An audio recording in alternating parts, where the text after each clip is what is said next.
ఎందుకు చేస్తా ఉన్నారు? కారణం ఏమిటి? పట్టిసీమ ప్రాజెక్టు పూర్తి చేయాలి అని అంటే సంవత్సరంలో పూర్తి చేయాలని చెప్పి టెండర్లు పిలిచారు. టెండర్లు పిలవడమే సంవత్సరంలో పూర్తి చేయాలని చెప్పి టెండర్లు పిలిచారు. కానీ ఇవాళ కాంట్రాక్టు అడ్డకత్తర్లు వేసి ఆ కాంట్రాక్టర్లలో ప్రీ రిక్వైర్మెంట్లను మార్చి కేవలం ఇద్దరు కాంట్రాక్టర్లు టెండర్లలో పార్టిసిపేట్ చేసే విధంగా చర్యలు తీసుకున్నారు. కేవలం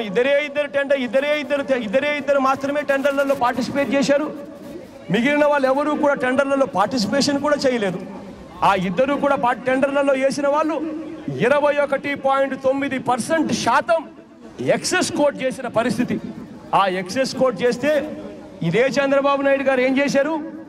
5% ఓకే, మిగిలిన 16.9% నేను మీకు బోనస్గా ఇస్తున్నాను అని చెప్పి ఎక్సెస్ కోట్ చేసిన తర్వాత బోనస్ క్లాస్ లేకపోయినా కూడా బోనస్ క్లాస్ లేకపోయినా చంద్రబాబు నాయుడు గారు ఎక్సెస్ను బోనస్గా డిక్లేర్ చేసి కాంట్రాక్టర్లకు బెయిల్ చేస్తూ ఉన్నారంటే ఇంతకన్నా దారుణమైంది ఏదైనా ఉంటుందా అని అడుగుతా ఉన్నా.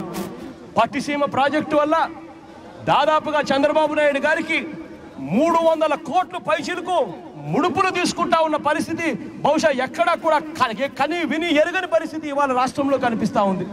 300 కోట్ల ముడుపుల కోసం చంద్రబాబు నాయుడు గారు రాష్ట్ర రైతాంగాన్ని, రాష్ట్ర ప్రజలను ఏకంగా హోల్సేల్గా అమ్మే కార్యక్రమాలు ఇవాళ చంద్రబాబు నాయుడు గారు చేస్తూ ఉన్నారు.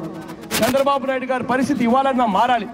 ఇక్కడ నుంచి ప్రకాశం బ్యారేజ్ నుంచి వెలుగొండకు పోతాం.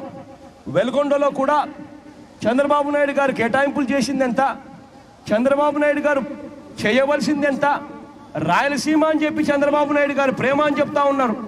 సబతి తల్లి ప్రేమ చూపిస్తా ఉన్నాడు, కపట ప్రేమ చూపిస్తా ఉన్నాడు.